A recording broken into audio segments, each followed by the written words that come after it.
Welcome back, ladies and gentlemen, to Sandpillar, in the world of Enthador. I'm Marcus Aurelius, and this is Dwarf Fortress version 0.43. And I was hoping that we'd end the year 155 on a quiet note. There hasn't been a goblin invasion in a while, but unfortunately it was not to be. The dragon, Inira Erathenica Cirquarathenelli, has come. A gigantic reptilian creature. It is magical and can breathe fire. These monsters can live for thousands of years. So a dragon has come to Sandpillar. What are we gonna do, ladies and gentlemen? Well, we are gonna profile a dwarf. Dun dun dun. 123. That is Grugnir. And we haven't been adding any more dwarves to our fortress because we are full. One thing I've learned from this experience is we do not allow any bards into the next fortress, or don't allow them to become citizens, because they take up space. Also, soldiers, mercenaries, they're fun, but I think we'd all rather have our dwarves risk their lives and limbs against our enemies rather than just random nobodies, because military mercenaries will never actually become citizens. For some reason, only bards and poets and stuff become citizens. So, I might have to ease up on the mercenaries next time, because they do take away from your cap. But we're looking at Grugnir. Grugnir is currently socializing. Oh, Grugnir's our priestess, right. I remember that. Also, I got rid of text will be text, and I moved the graphics to standard from 2D just to get some more FPS. You'll notice there's no more true type. I'm sorry, the letters are very large, but it's the best I can do. It gives the most clean and fast gaming experience without the crashing problems of text will be text. Keep me informed if there's ever a successful resolution to the crashing in text will be text that doesn't involve going into the actual data files and editing them, because I don't feel comfortable doing that. Alright, Grugnir has normal quarters, and Grugnir's last name is Esteem Syrups. Alright, cool.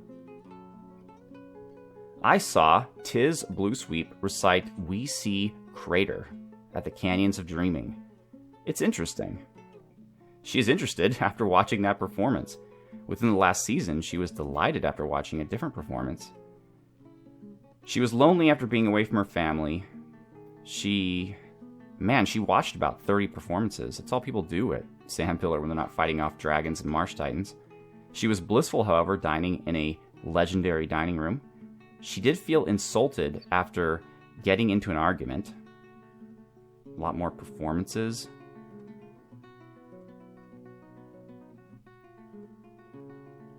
She has the appearance of somebody that is 159 years old and is one of the first of her kind. So it's good. It's good that she is a priestess, because she obviously knows a lot about the history of our civilization, and she can explain the details of encountering and interacting with our gods. Grugnir likes bauxite, aluminum, cat's eye, glumprong wood, elk bird antler, giant snail shell, kenaf fabric, gems, short swords, bracelets, cats for their aloofness, the words of the style of pregnancy, the sound of the venerable glosses, and the sight of the mother of glistening.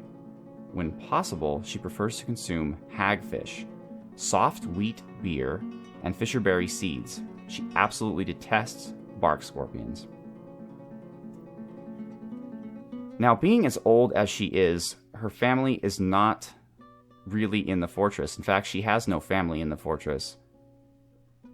Her apprentice is Uzol, one of our mercenary marks dwarves, and she's on friendly terms with a number of people, but otherwise does not have any relationships. Wow, that's something else.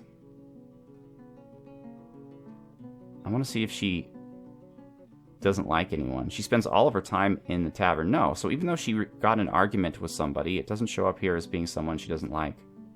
But she has a lot of passing acquaintances. And that is our priestess, Grugnir. Alright, back to the drawing board here. Let's get everybody inside, first of all. That's really important. And, alright, so the dragon is down here at the bottom. So it's going to take a while. I am building a glass road here. This is the only guy that needs to get in. Who are you? Casual Dread. Alright, Casual Dread. Well, you better not be casual about getting inside our fortress. Alright. Casual Dread's in. Actually, it's been a while. Let me look at the main bridge. Yep, that's what I thought. And from what I was told, I always thought that dragons could fly, but I guess in Dwarf Fortress they cannot. So I'm not going to have to worry about closing our ceiling door. Let's get our Marks Dwarves up here, even though I'm assuming, like the Titan, they're not going to be able to do much good for us. Oh, I was supposed to build flooring here and never did. That's not good. So squads. Fulgar's Ferocity. Let's move y'all to here. Alright. And now dragons spit fire, so if it does make it inside, we're not going to want to engage it in a giant open room like this. For most monsters, maybe that's a good idea, but for a fire-breathing monster, we're going to want to take it in more close quarters. So what I'm hoping is I can get my guys such that the dragon doesn't see them until it rounds the corner. That's very difficult to do. One will probably go ahead. We've seen it before. But let's see what happens. In the meantime, though, let's follow the dragon, because I want to make sure that the... Oh, we still have a Forgotten Beast, too. The one that will not come and engage us. Alright, let's go to the unit. And let's follow it. Here it comes.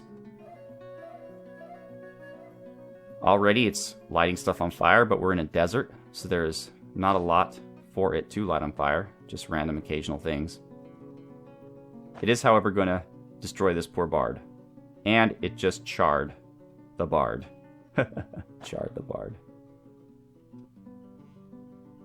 And now it's just hanging out, admiring its handiwork. Alright, well, if he's going to do that, Fulgar's Ferocity, let's get you to the south end of the...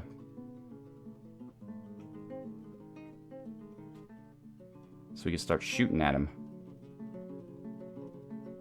Oh, here he comes. And they're not shooting at him. I guess we're too far. Alright. So that's open. Our main gate is closed. I guess Fulgar's Ferocity can move once again to where they normally would go. Let's take a look at these guys, see if they're prepared. Well, not really. Not really, to be honest. Let's go BC. Let's move you guys, like, right at the door.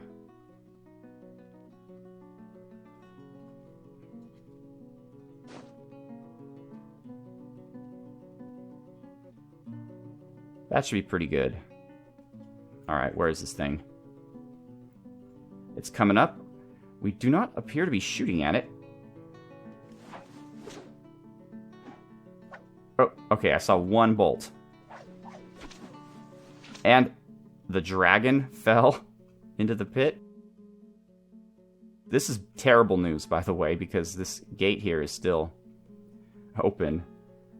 Forgot about that one. Alright. That was a pretty stupid dragon.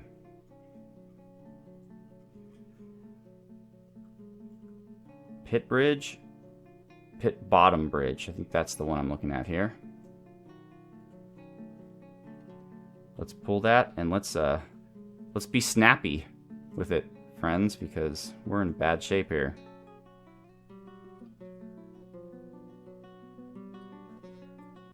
Oh man, our fortress is wide open. Okay, squads B and C, move quickly here. A and D, quickly move down here. Alright.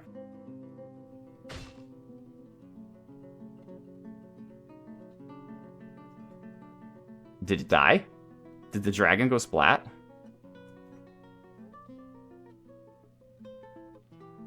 No? It appears to still be alive. Nope, it died. Wow, all that build up. All that built up and the dragon... The dragon did what the goblins are too impolite to do, which is he fell down into our pit and went splat. Which is weird, though, because the description here... The dragon's left rear leg takes the full force of the impact and the part splits in gore. The dragon's left front leg... Okay, so that's left front leg, left rear leg. The dragon's right rear leg. The dragon's head takes the full force of the impact and the part splits into gore. So basically we have this giant dragon. He showed up. He lit a few shrubs on fire. He lit a bard on fire, charred the bard even. And then he decided to just fall into our pit and go splat. All right, well, that happens sometimes, I guess. Everybody, you're off the clock. Enjoy life. However, I do want this drawbridge to go up. Assuming it works. Come on. Okay, it does work. Had the dragon not died, we would have been in some really tough situations there. Alright, so let's talk about Sandpillar, shall we? Because lots have happened since I last spoke with you. First of all, look at our cool entrance here. We have a green glass, 3-wide road leading to the trade depot and then finally to our tavern. And we have it outlined in clear glass. In addition to that, the entire way out, this is clear glass slope, clear glass floor, clear glass slope. And finally, we have a clear glass road heading out here. Let's unsuspend that. So we're making things happen, but where things really get cool is when we go down into our dining hall. Now, first of all, I have a mosaic here, and this mosaic is clear glass in a diamond, then green glass outside of that, and then clear glass outside of that. But that is not the most important thing, folks. The most important thing is this clear glass statue that we have right here in the middle of our dining hall. This clear glass statue has a name. The name of this statue is the Mighty Pillar of Sand, and it's a masterful clear glass statue of Kaladin Tongs Moistened, created by Mr. Popdog Augusmel. The item is a rendition of the Mighty Pillar of Sand, an image of Kaladin Tongs Moistened, the dwarf, and Ramak Hoary Hags, the snots of splashing, the marsh titan. Kaladin is striking down Ramak. The image was commissioned by the Flag of Striking, a local dwarven government. So this is the centerpiece of Sandpillar. This is what every visitor to the fortress will see, a giant clear glass statue of our hero, Kaladin, single-handedly, well, not single-handedly, obviously he had a bunch of help, but at the end of the day, the killing blow belonged to him, taking out the marsh titan, Ramak.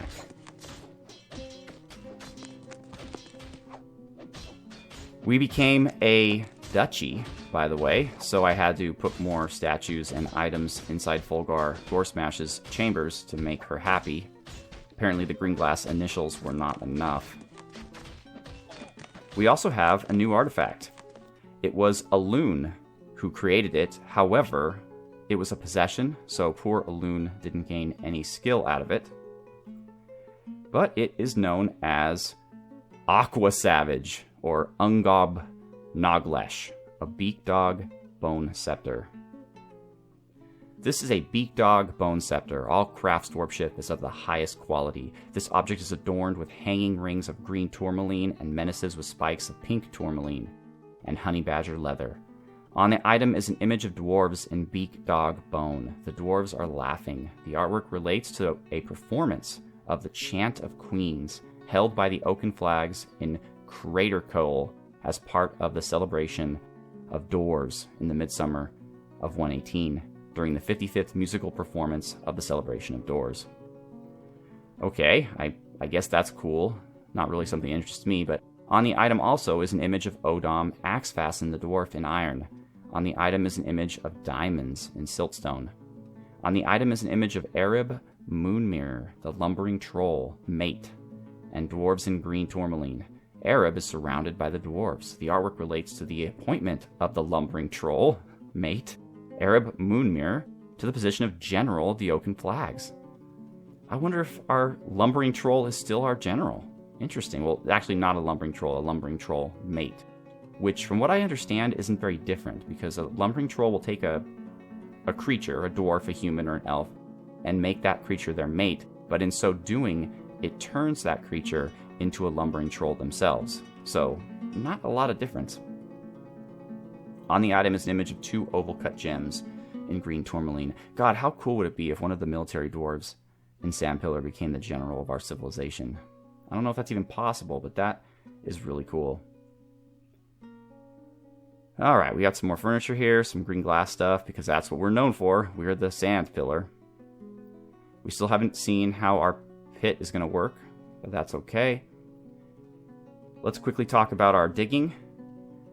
We're digging out this floor here to get as much of the, I think it's sphalerite, as we can, as well as these cool gems. These ones are okay. These ones are pink tourmaline, but that's not the best. The really good gem that we have some of here, and I think I've dug them all out, but I think there's one down here we could look at, is red spinel, or spinel? I'm not sure how you pronounce it, but it's, I presume by the 3 gems instead of the 2, that's an indicator of value, so it's a more valuable gemstone.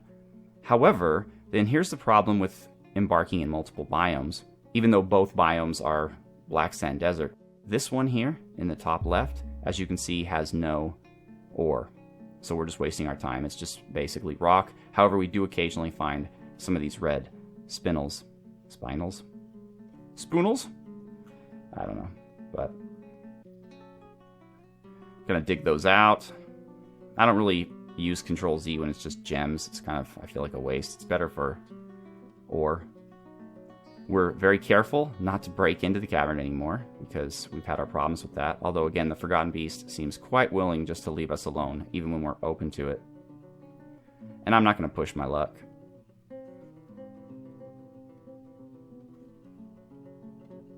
Let's dig those bad boys out there.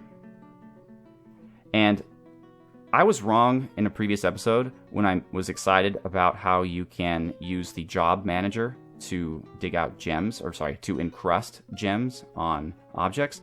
It actually doesn't work at all. Like, for example, if you put encrust red spinel on finished goods and you say do it 30 times, it will stay at 30 forever. The dwarf will keep doing it infinitely. So I guess you could just put it at 1 and just let it go infinitely until you're out of gems. That's one way of handling it, but it doesn't let you set meaningful limits. The only way to do it, really, is to go to the actual workshop, which I've been doing constantly, so it's kind of annoying. And look and see what you have that can be encrusted. Let's say pink jade, and then encrust, and then finished goods, and then you just keep doing that.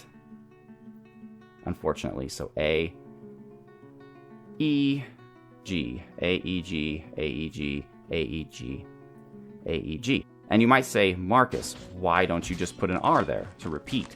Well, to see what I found is when you do that, the dwarf tends to encrust the same finished good multiple times with multiple gems, which is fine from a money perspective. It's worth just as much as 5 items with 5 gems to have 5 gems on one item. But I don't like it. I'd rather have a ton of encrusted items than just have one super encrusted mess of an item. That's just my own personal taste. You obviously don't have to agree with that. Let's do some cutting. Sure. Now this, thankfully, you can repeat. And that seriously makes my life happy. Rock crystals kind of sucks. Melanite. I'm not sure I'm familiar with that. Green tourmaline. Red tourmaline. Red pyrope. And can we get one more? Yes, we can. Pink tourmaline. Alright, cool. So we are loaded with gems. It's a good time. It's a good time to be in Sandpillar. Let's take a look here. Let's see if any of our finished goods actually got encrusted.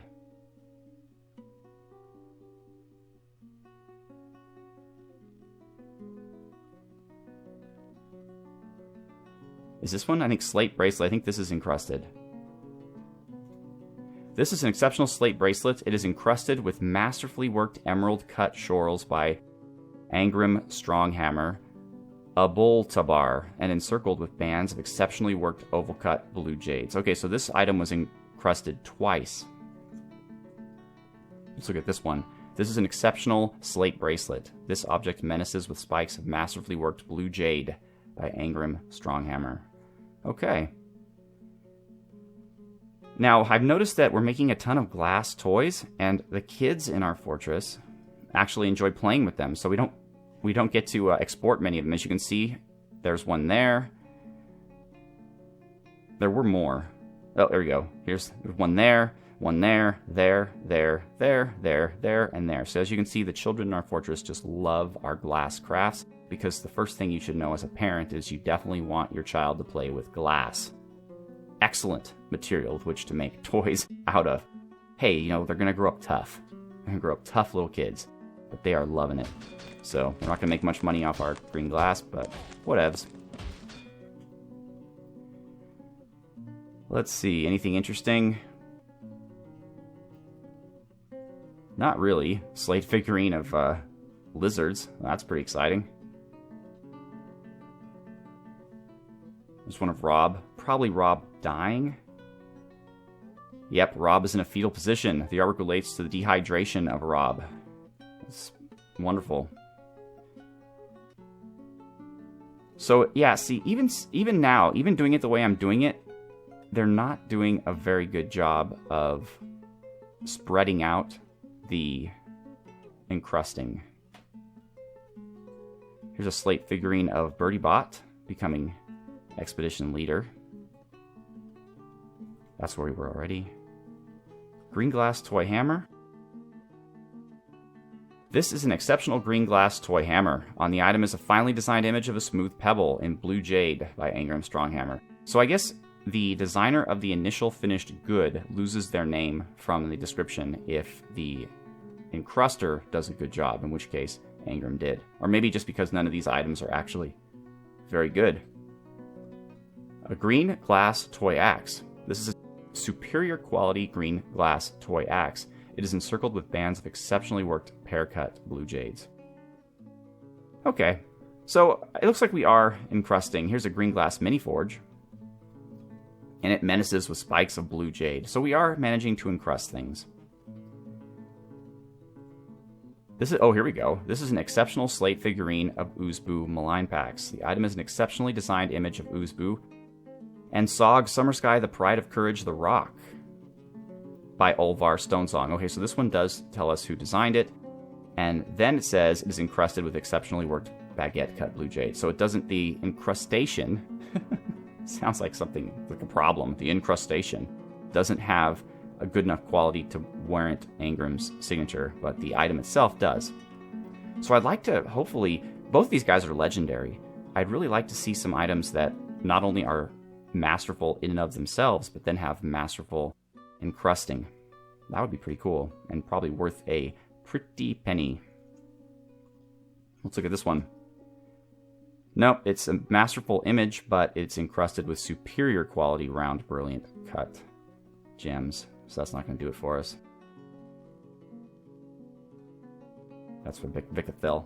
Alright, ladies and gentlemen, well that's that. A dragon came to Sandpillar, and a dragon died at Sandpillar. Not due to the bravery or skill of our dwarves, but to its own clumsiness, essentially. And that's rather anticlimactic, but such is the life of a dwarf at Sandpillar. We've been attacked by hordes of goblins, we've been attacked by a marsh titan, we've been attacked by a dragon, and we've also been attacked by forgotten beasts, many of whom would prefer not to fight us and just like to hang out in the water, bathing, I guess. So once again, I'm Marcus Aurelius. I'd like to thank you very much for watching. Have a good one.